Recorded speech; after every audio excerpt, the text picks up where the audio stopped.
Let me tell you something nobody is saying. The Nigeria we are waiting for is waiting for us. Not the government, not the politicians, not even the next election. Us. Because every single day in the smallest way possible, we are either building this country or we are helping to break it down. Welcome to the 411, where we talk about things that Nigerians must know, things that Nigerians must do, and things that Nigerians must stop doing if this country will work. I am Anu Michael Aleshiloye, and I'll be right back.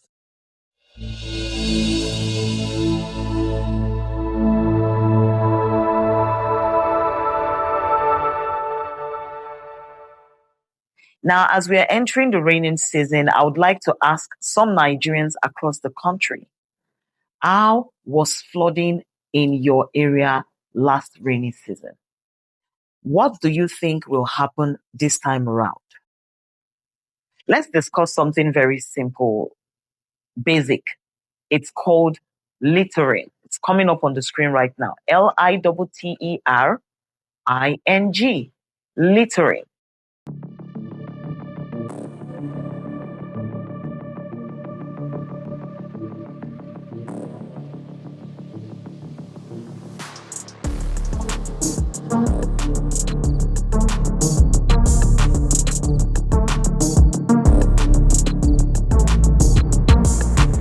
So I checked Google and I said, okay, what is the meaning of littering?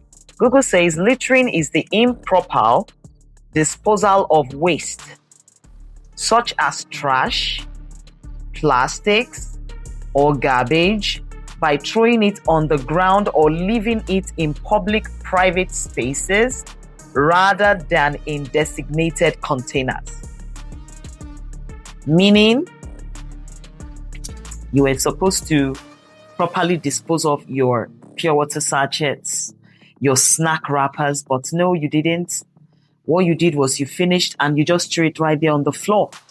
Or you just, disposed of your snack packs, wraps, anywhere. You just throw them out of the car window, you throw them out of your house, right there into the, into the gutter, into the drainage system. You're walking on the sidewalk and, you just finished this nice cold drink and, the PET bottles and the wraps. You just dispose them in the gutters. That's all you do. Now, let's see a recent report. That is actually this year. And it's the World Bank. This report came out March 2026, 30th of March 2026, just barely a few weeks back. World Bank warns Nigerians waste crisis could trigger deadly floods. The World Bank warns that Nigeria's waste crisis could trigger deadly floods. A new World Bank report warns that poor waste management in Nigeria could double refuse levels by 2050, increasing the risk of severe flooding.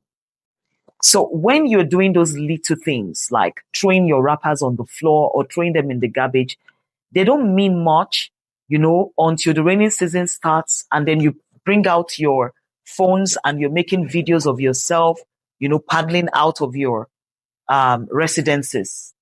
Because one thing is certain, if you litter throughout the dry season, you will swim and paddle out of your residences throughout the rainy season. It's as simple as that. When the drains get blocked, then flooding happens. When flooding happens, then you have damaged roads. And when you have damaged roads, then you end up with damaged vehicles. And when you have damaged vehicles, you end up spending to repair them. So at the end of the day, you are not only polluting the environment, you are not only degrading and destroying government property that has to be repaired again, you are also costing yourself money because you are paying for your own litter. Some of you, I'm sure, will say, oh, I don't own a vehicle. Well, you are paying by the amount the transporter is charging you because he will have to repair his vehicle. Now, let's talk about this littering culture. How did the littering culture start in Nigeria? How? I will explain that. Don't go anywhere. Be right back.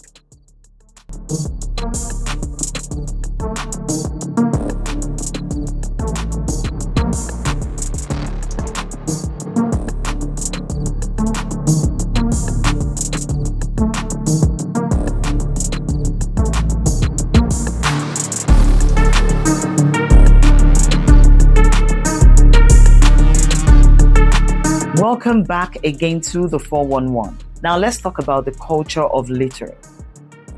How does a nation imbibe a littering culture? How does it start? Well, let me explain this way. A son or a daughter observes over the span of a few years, watching his or her mom or father litter. Basically, their parents throw things out of the windows, out of the doors, they throw garbage in the gutters, and the kids kept watching. Then after a few years, the kids imbibe that culture from the parents. At that point, it is a habit. But after doing it for a while, it becomes a culture. So the kids also carry on. You know, they drink, they throw. They sip, they throw. And they are having kids of their own. And their kids see, that is all their kids see also. So their kids are doing exact same thing.